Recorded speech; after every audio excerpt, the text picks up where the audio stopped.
and welcome to another episode of In the Corner with your host, Mighty Mouse. Now it's the end of the week, the beginning of the weekend. Let's get it started right.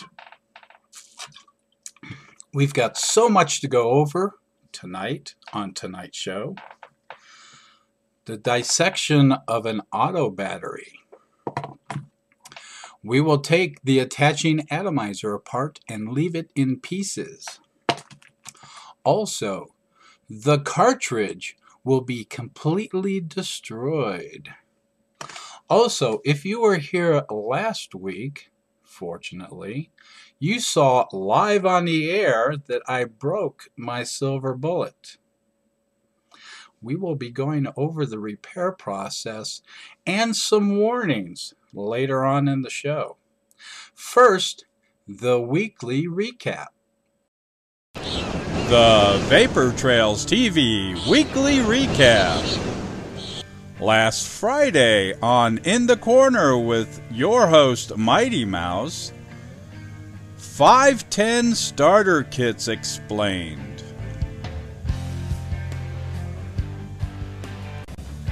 Also, a glass bottle tank mod is constructed live on the air. And Mighty Mouse breaks his silver bullet.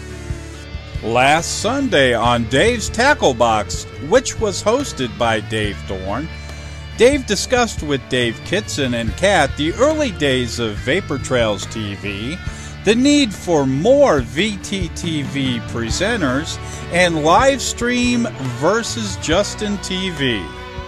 Last Monday on the Witching Hour with Kat and Sav, that's right, last Monday there was a schedule change. Kat and Sav discussed new segments, Forum Watch, Room 101, and Quiz Night.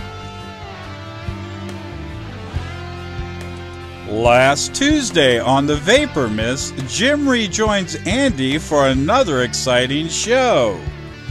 The two discuss large manly equipment, CE3s, and Jess does her hair and gets dressed up for the show. Wednesday night, Vapor Trails TV Talk goes live with Dave, Sav, and Kat. A plea goes out to Dell to show up on Hi-Fi's show for Thursday. Viewer questions are answered by the host.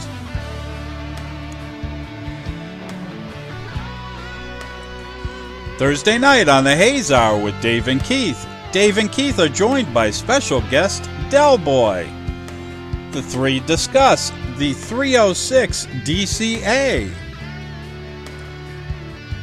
Dave announces the soon available variable voltage regulator for tube mods.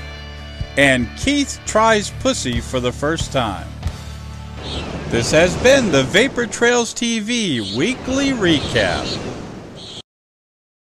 Sounds like exciting news hitting the Vapor Trails TV crew. Kat with her new segments, and Dave with the announcement of the variable voltage modulator, I guess you could say, that goes in a tube mod. Dave, I only live 2.5 hours from that guy's house. Let's see who gets there first. Anyways, we did have a birthday. Here is the birthday greeting.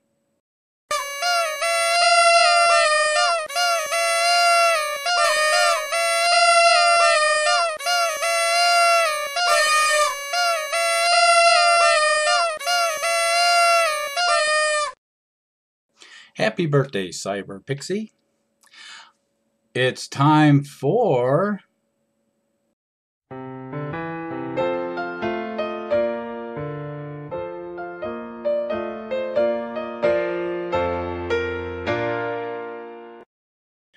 this week. I received an email from Paula over at vaporworld.co.uk. Wait for the echo. She was genuinely happy that I received my high five and had wondered how I liked it. My response to Paula was, Paula, I will never review the high five. How can you review the perfect sunset? How can you review falling in love for the first time? Impossible, I say. The same way with the high five. A number of you have high five out there and already know what I'm talking about. But she did mention, although I am not the first person from the USA to order anything from vaporworld.co.uk, but I am the very first human in US history to order high five. All right. Now, to get on with the rest of the show, like I had mentioned at the opening, my silver bullet last week kind of pooped out on me. Now, someone else at Vapor Trails TV had their silver bullet poop out on them live on the air also. So we're going to go and take a Vapor Trails TV flashback to that moment in time back in March of this year when Andy Sutton broke his silver bullet.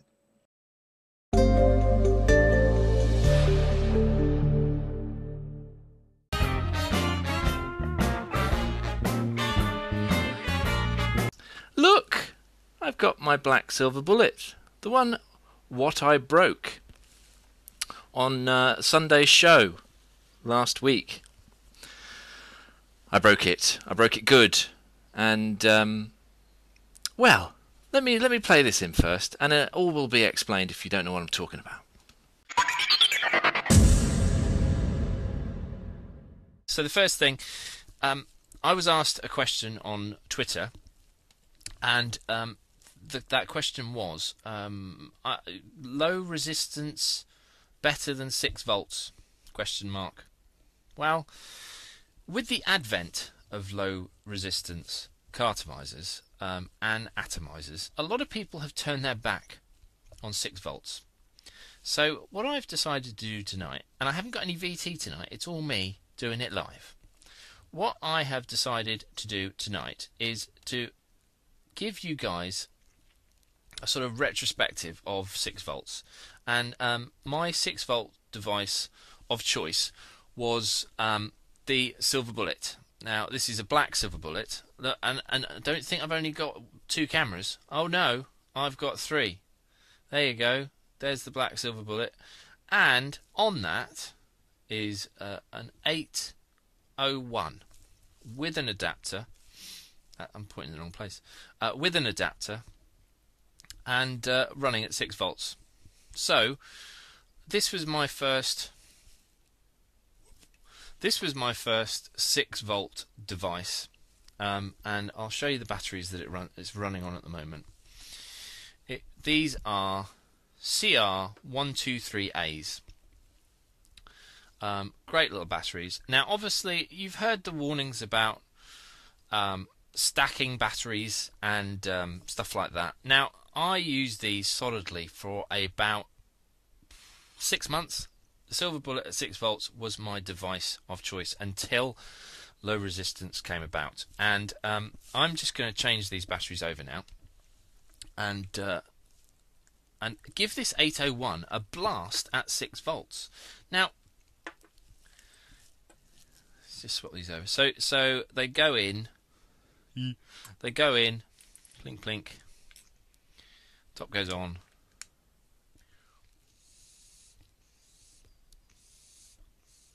Not working. That's because it's got to be just screwed down a little bit more.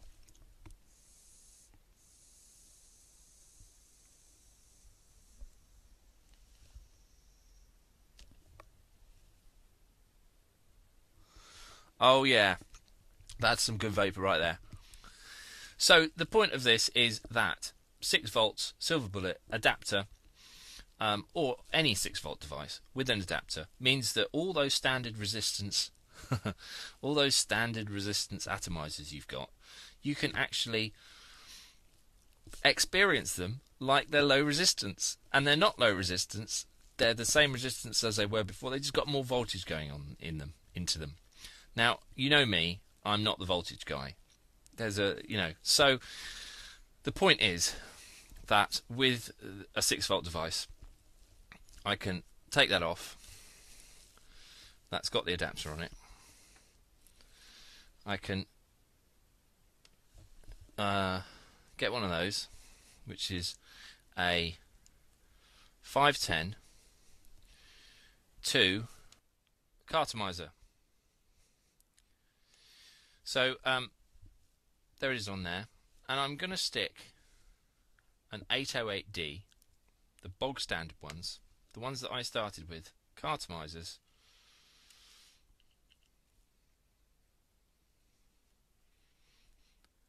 Standard resistance Cartomizer at 6 volts. It's not working. Why is it not working? We have a failure. We have a big failure. Also, what we have here is an adapter that is really now, because I gave it some welly to get it to go on there, is well and truly stuck.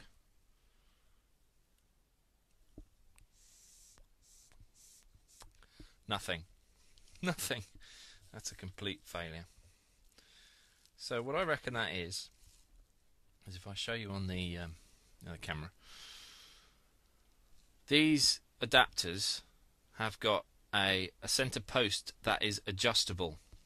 So what we need to do now is adjust it. Unfortunately, live TV. It's not even live. I'm not going to edit it though.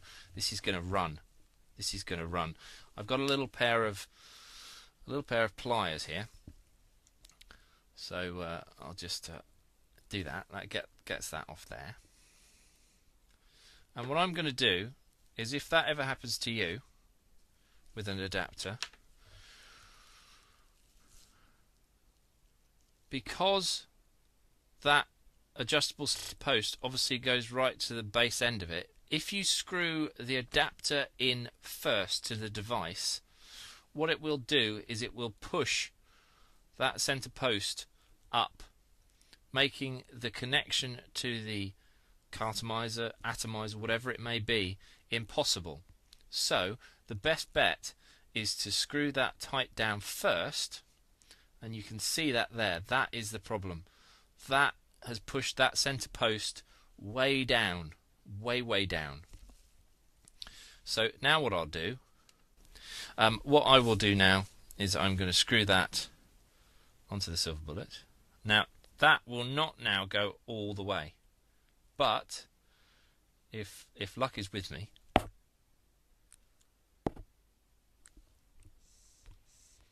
which it isn't,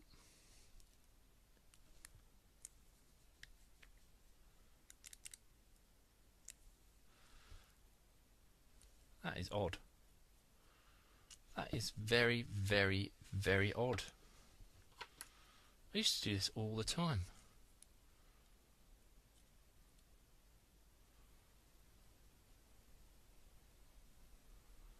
Weird. That is so far. That's so far out of there. So what I'm going to do, sorry about this, is try and get to a sort of happy medium position, which is probably there, and then screw that on there. Just checking. That's fine. Obviously it just worked perfectly with my 801. Sort of get to a happy medium position, which is there. You know what? At some points you just have to say, I'm going to move on. And that's exactly what I'm going to do. Because I'm afraid that has failed. I can't explain why. I'm going to set that aside. But trust me, adapters, although a little bit tricky, can give you a very satisfying vape on 6 volts. What really does work well is a standard resistance 510 at 6 volts. Now I'm going to drippy some stuff on here. So this is an atomizer that I have used purely at 3.7. I haven't really vaped at 6 volts, probably for about 4 months.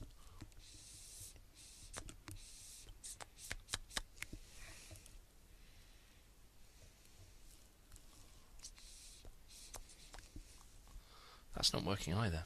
I think I've broken my silver bullet.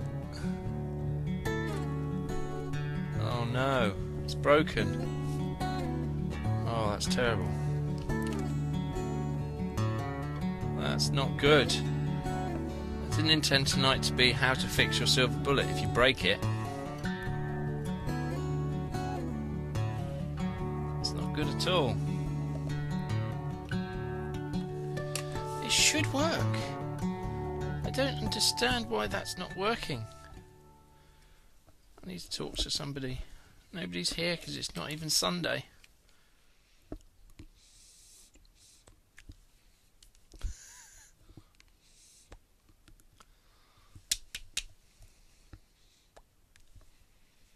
And it doesn't work at all. What is going on? Failure. Another failure. Failure.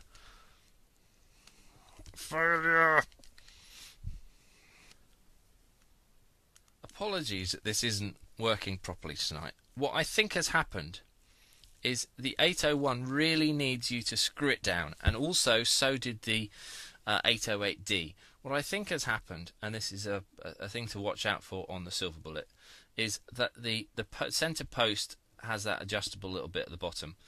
What that has done is it's probably fractionally knocked my contact down slightly. So does that mean now that I cannot vape on a 510 on it? It could do. It could. It's not firing at all. Not firing at all. So, not only has this been a guide to vaping at 5 and 6 volts, but it's also a morality tale of don't push something into a hole that doesn't want it to be pushed into. That's a lesson in life as well, really. I just noticed there's a Barbie doll nailed to the wall. I did not do that, and it's freaking me out. It's going to stay like this for the rest of the show.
If you watched my Sunday show, which I recorded on Friday night, I broke my silver bullet. There it is. It doesn't look broken, but if I pop an atomizer on it, so there you go, and not a thing, not firing at all. Nothing. That's quite annoying, because if we have a look in there, it doesn't look like there's anything wrong. There's a possibility I've pushed that centre pin, the gold bit in the middle there, actually into the device a little bit too far and it's broken the contact. Now, I'm going to try and fix it, which I realise probably isn't the right thing to do, and it definitely voids my warranty. So if you've got a problem with it, if your silver bullet, I recommend you contact the person that you bought it from and try and get them to sort it out. I've had mine over a year. It was my fault. I've actually got video evidence that it was my fault. So I feel it's up to me to fix it. But that's a decision you've got to make. I'm just here to tell you that if you try and fix yours, you're probably not covered by a warranty anymore. That's the public service section of this broadcast completed. Now I will try and attempt to fix this thing. So, let's see there, battery. Take battery out. This bit's fine. Nothing. I couldn't even break this bit. It's just a tube with a spring in it, and that's the hot spring. In this top section, I'll go to the other camera to show you an inner hole that is actually, if you look very closely, you probably won't be able to see, but that would receive a screw or a bolt in there. Now I can only imagine that is to enable you to, or to enable somebody who is qualified to take one of these things apart, the ability to put a screw in there or a bolt and pull it out. Now, I'm going to attempt to take it apart now using some very simple tools that I've got from the garage here. Looking at the hole that needs to receive the screw or bolt, it looks quite small. Now when I saw that, it made me think, oh, that looks a similar size to the bolts that used to hold my computer crates together, you know, the big box, the big actual computer bit, you know, the bit that holds the case on. So I figure if I put one of those, find one of those that fits in there, that should work, and I should be able to use a pair of pliers and pull it out. That is the theory. Let's see if it works. First thing I'm going to try and fit in there is this thing. It looks too good to be true because you could actually get some pull on it. So let's try that. No, that doesn't go in there at all. This one here, I think might work. Let's give that a go.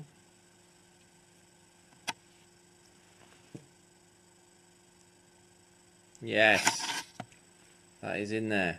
Now I'll say it again, don't try this at home if you've got a new silver bullet. I'm only doing this because it's an old, well, it's a year old, outside of warranty. And, you know, I could probably still send it off and get it fixed. But, you know, I just want to see if I can fix it myself. Right, so that's in there now. And if I give this a pull,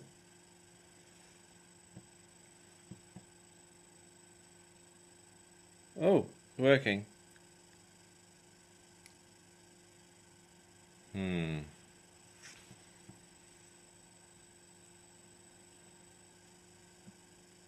Well, what I can see in there is I can see the actual switch mechanism, which is a standard mechanical switch.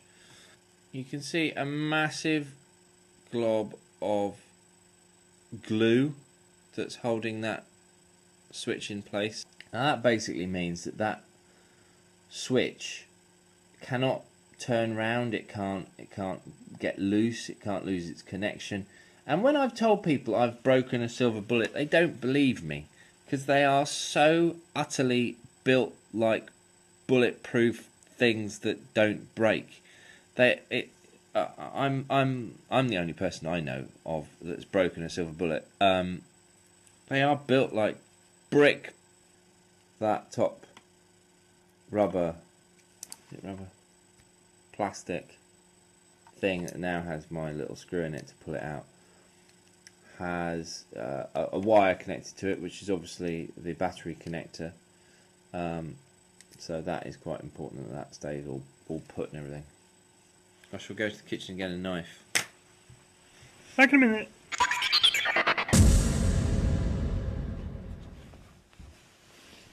Ha ha ha! Right. Once again, I think this is going to be my trusty friend. It's a corn on the cob spike. It's the same thing I use when I do the eyelight review. It's a very useful thing. It's spiky and it's pointy.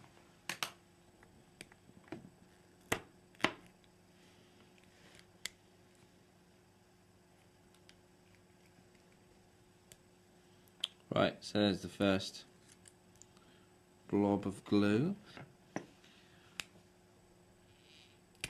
There we go.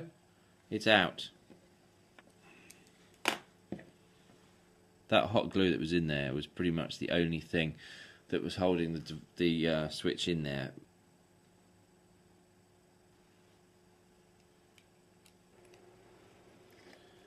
Look at that. That isn't actually screwed in there. It is just pushed in there. Look at that. While I'm doing this, I'm not vaping at all. I really need to get some nicotine. I'm having withdrawal symptoms.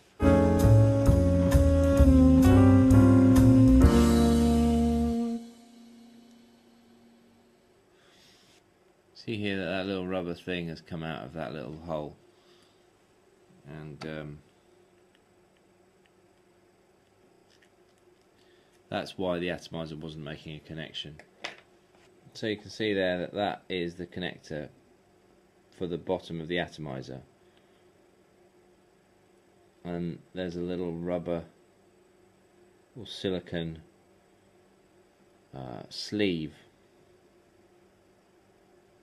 in there that is supposed to be stopping the contact coming in contact with the inside of the atomizer connector. Right, fixing time. What I'm going to do is there's a tiny little silicone grommet that has broken and is no longer with us. So what I'm going to do is cut off a tiny little bit of tape and insulate the center pole. So that's what I've done. Right around there, and now I'm going to put this over the top.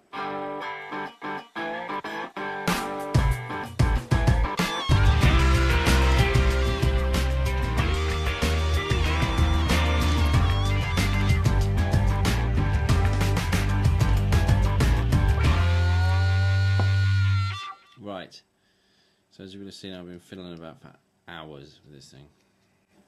Come on. Yeah.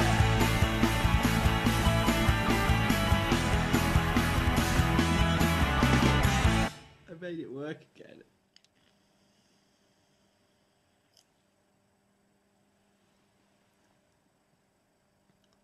I fixed it. I now know the inner workings of a silver bullet. And I got it working.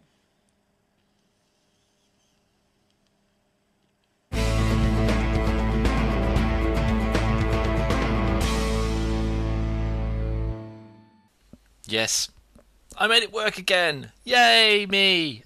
It was incredible. Once you got in there, it was incredibly simple in there. But it's so tight packed, and everything's, you know, it is built very, very well. And it's so compact in there, and it's so tricky. And I'm not, as you know, not electronical at all. That's not even a word. But, you know, I got it to work, and it's been working very well for the past couple of days.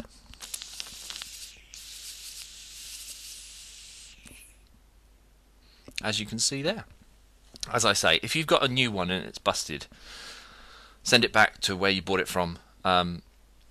I was just because I was trying to prove a point that you know, if I can break it, I can fix it. And you know, if yours is newer than mine is, I've had mine. This is one of the first devices that I got, and you know, knowledge is power. And you know, I figured, you know, if I can fix this thing, you know, it proves that I'm not completely electronically retarded.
As you have just witnessed, Andy broke his silver bullet on air. He also repaired and showed us what he had done to get it to work again. Now, I have carefully studied both tapes, and I've come to the conclusion that although both of ours stopped working, I think they both stopped working for kinda different reasons. Now, in the video, Andy showed you that he had wrapped tape or made some type of repair to the base of the positive connection inside the top of the silver bullet. Now, I will show you what a silver bullet is supposed to look like when it's in working order. As you can see, my girlfriend's black silver bullet has a seal around the positive connector which attaches to your atomizer or whatever you may end up screwing in there. Now, taking apart the silver bullet was quite easy, very easy in fact. The difference lies in the base. Andy had to screw a screw into the base of his silver bullet, or the bottom part of the top part. Here's a picture of what mine looked like. As you can see, there's a hole next to the battery connector, so I simply put a screwdriver in the hole and gently worked it out.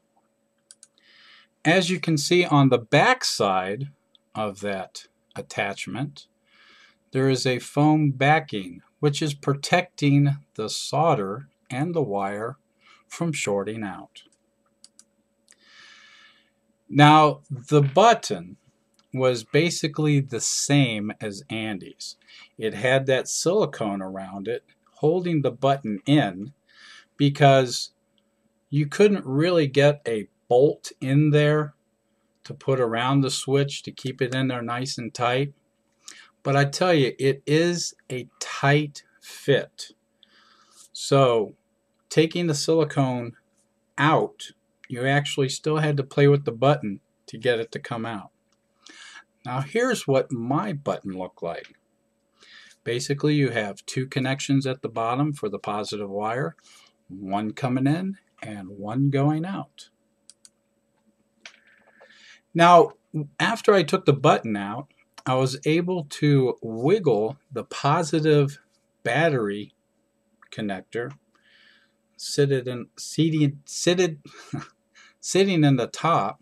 I was able to pull that out, and this is what I found. As you can see, the top part of the grommet, which it sits in, was completely deteriorated and cut, as a matter of fact. This is what it looks like after I took the grommet back off and got it ready for repair. Now, when Andy showed you his, it seemed like he was having a slight short because the base of his grommet was allowing the wire to slightly tap the inside of a silver bullet. On 510s, he wasn't getting connections. On that 801, it was kind of here or there, and he showed you what had happened when he put an adapter on there. Now, people, I will use an adapter on my mod, but I will connect it to the adapter. I will connect the adapter to the mod first, and then connect my atomizer to the adapter. Don't do it the other way around. I'm not faulting Andy in this. As a matter of fact, I possibly may have done the same thing, forgetting that rule. But if you are to put an adapter on your mod, attach it to the mod first. Because although Andy kept on saying that that rod was adjustable, it really isn't. It just sits in the grommet and it slides. Okay, there may be models out there that you actually use a screwdriver to unscrew and it lengthens the connection a little bit, but always put it on first, because you saw what happened after you attached his 801. It pushed it out, and it quite possibly could have damaged his connector, pushing it down slightly to where it wasn't making the connection for his other attachments, like his 510 cartomizers, and made the silver bullet fail. Now in my case, my silver bullet did an all-out short. Okay, if you were here last Friday, I showed you that my copper spring for the battery, for the negative side of the battery, had flattened. Okay, I called the vendor and told him what had happened. He said that had only happened a few other times that he knows of, and it's because of a massive short. Now what the battery was doing because of the short was discharging all its energy at the same time. And if that battery, or if that copper wire wouldn't have done that, we would have come close to seeing a nuclear destruction live on Vapor Trails TV. If you stack batteries, like Hi-Fi said this week, always use protected batteries. Now the MNKE that I use in my silver bullet and the AW, both of them are IMRs. They don't have protective circuitry, or a PSB, a protective circuit board. If they did have one, then they'd be a regular battery. So check with your vendor where you bought your mod and see if they will even warranty your item using an unprotected battery, or ask them if there's circuitry in your mod that will protect against an IMR. And I believe the new mods that are coming out, because of the IMRs becoming so popular, do have that little extra protection in there for you. So if you stack batteries, make sure they're protected. There's one thing in that Andy, that I didn't show. Andy had those nickel metal batteries that I had discussed a couple of shows ago with Hi-Fi, that are 4 stacked batteries in a row. He had actually used that in a silver bullet the night it failed. So both of us, although we were extremely lucky, it could have went bad real quick. Now, being in a silver bullet, it's a sturdy mod. I don't know if there was a total failure of the battery, if that would cause it to crack or explode, or even if a battery's not in the mod, how much energy when it puts off. Does it just sit there and go, or does it go kaboom? Don't know, don't want to find out. So anyways, I will show you how I fixed my silver bullet.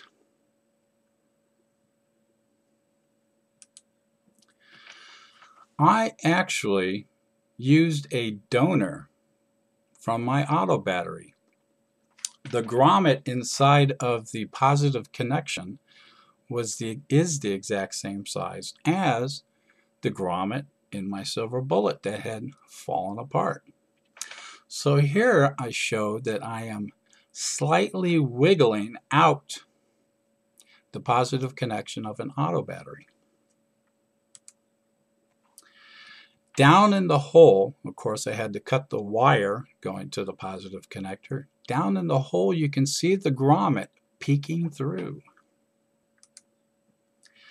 And there you go.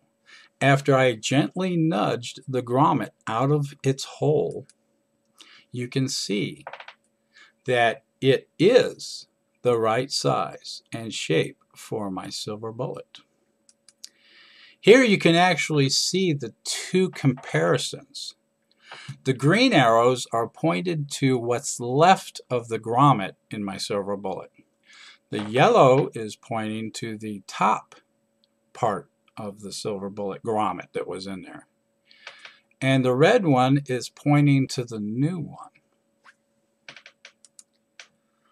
I simply slipped the new one onto the positive wire connection, as you can see, the positive battery connection is completely enveloped by that grommet and cannot touch any part of the silver bullet's metal casing.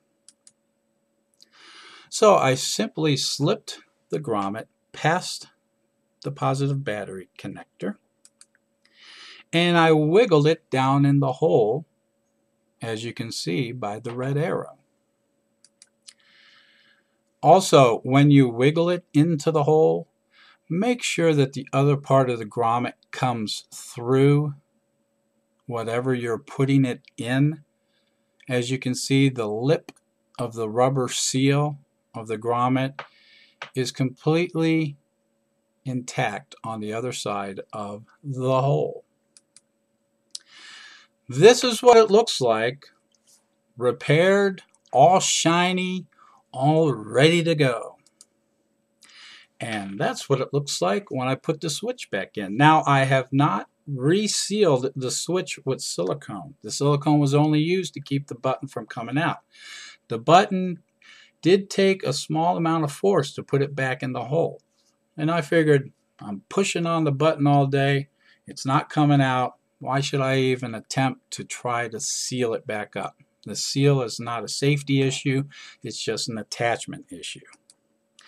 Now, just for fun, I thought I'd show you what a silver bullet on a black base looked like, because my girlfriend's got one, and vice versa.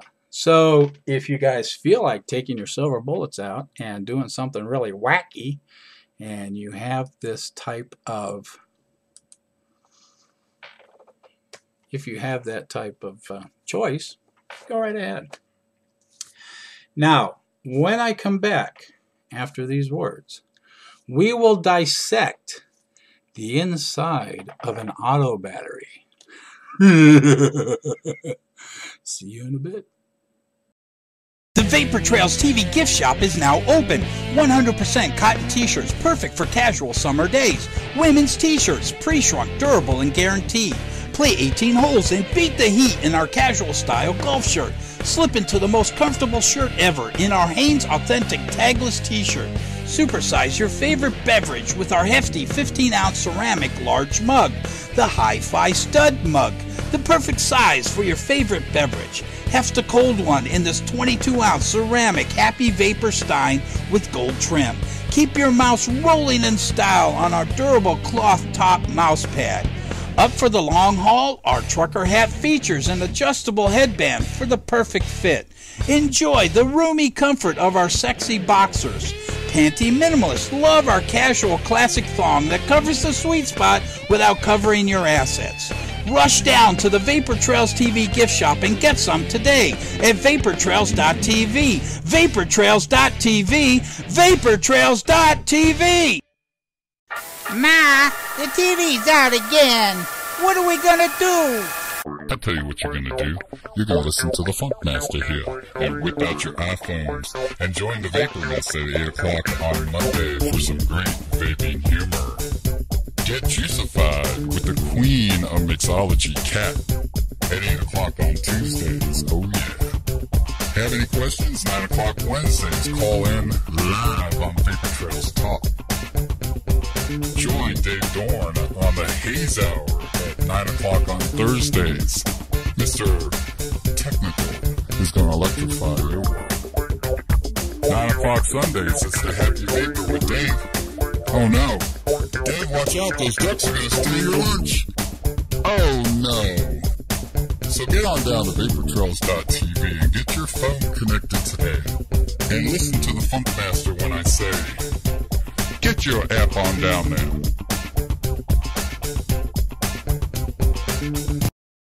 With your host, MightyMouse. Now, as promised at the beginning of the show, I will dissect what they call a DSE 103 manual battery.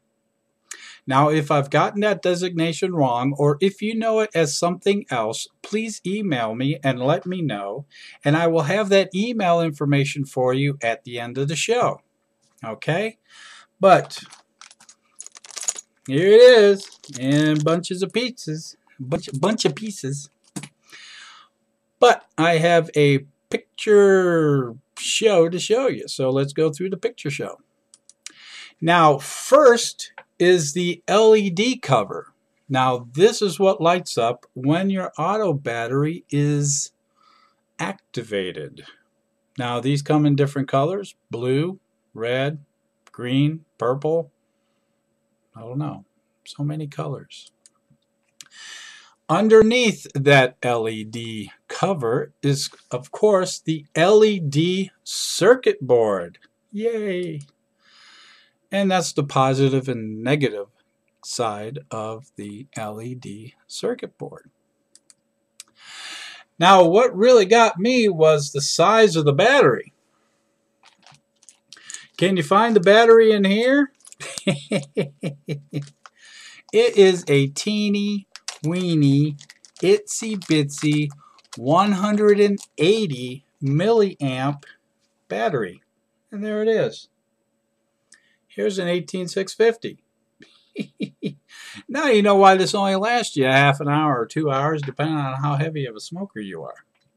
But here's a picture of it next to a 510 atomizer. Now, past the battery, and before you get, we're working our way up through the mouthpiece, is the computer chip.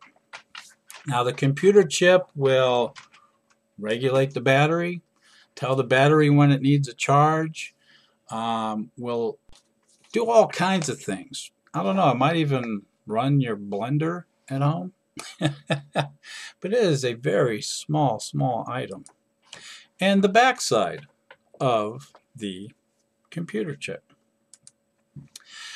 Now, I have been always curious on how the auto battery works, and I'm sure you have too.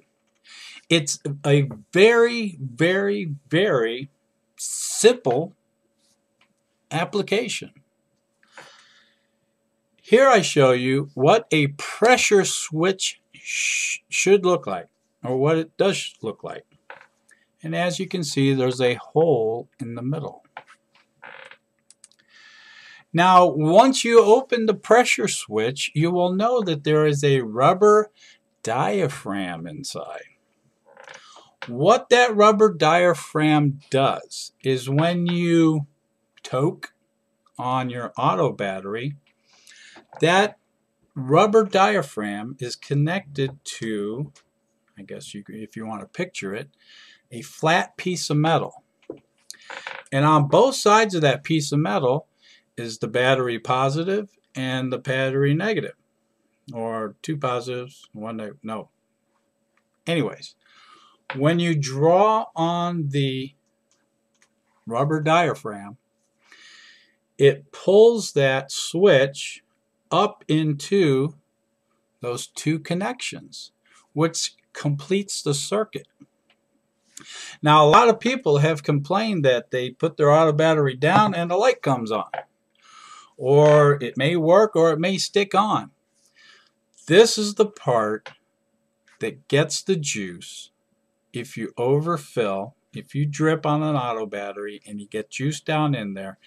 This is where it goes. This is where it sits. This is where it gets caked up. And this is what causes those issues. So if you've ever seen the little booger that drives you crazy, there you go. That is the that is the pressure switch. Yeah, pressure switch. Now, working our way up through the battery, we've come to the other end. This is the positive battery pin. Now, if you notice, there's a hole in that battery positive pin. People have always warned that if you drip in an auto battery and it gets past that, it gets to that pressure switch. This is the reason why. But there has to be a hole, or you couldn't draw. You couldn't get that diaphragm to move in the pressure switch, and you just wouldn't have a battery. Useful battery. So if you plug that hole with silicone or something, you're just destroying your auto battery. It won't work. And there's another picture, and there's a little teeny weeny writing on there. I'd like to meet the person that wrote that, but I don't even know what it says. Now, the grommet. I got an extra grommet. And I tell you, it came out of the atomizer because there's another positive battery connection in there also. Oh, here's the end of the auto battery once all the guts have been taken out of it. Now, let's move on to the atomizer. Now, if you're new to vaping and you have an auto battery that you just bought in a starter kit, of course, that's what the inside of an auto battery looks like and how it works. Now, when you connect your atomizer to the battery, it has a heating element which heats up the fiber, polyfill, or whatever that's in the cartridge and produces vape. From the juice in the cartridge in the polyfill, it produces vape. Yeah. Now this is what the inside of an atomizer looks like. Hey, guess what? There's a metal tube. Once you remove the metal tube, you get to the atomizer battery connector. Okay, that's located at the base. And basically there's two wires soldered onto that, one for the positive and one for the negative. Okay, I think that's right. No, wait a minute. If there's a pin sticking up, why is there two solders? Very good question for Mr. Dilby. Gary Dibley. Send me an email. Tell me why there's two solders on there if the positive sits in the middle and the negative's on the outside. I don't know. I would love to find out. Stay tuned. And there's the backside that has no soldering. That actually gets screwed into the top of the battery. Now, once you take this apart, you'll find that there is a heated, insulated metal mesh encompassing what you will soon see as the ceramic bowl that holds the atomizer, and plus there's some mesh between that and the bottom part of the atomizer. But it's boy, I'd like to get a big sheet of this stuff. It just feels like it would be fun to play with. There you go. There's the business right there in the atomizer, the ceramic coil cup. I thought as light as it was plastic until I stuck it in my mouth and chewed on it. It is made out of a ceramic.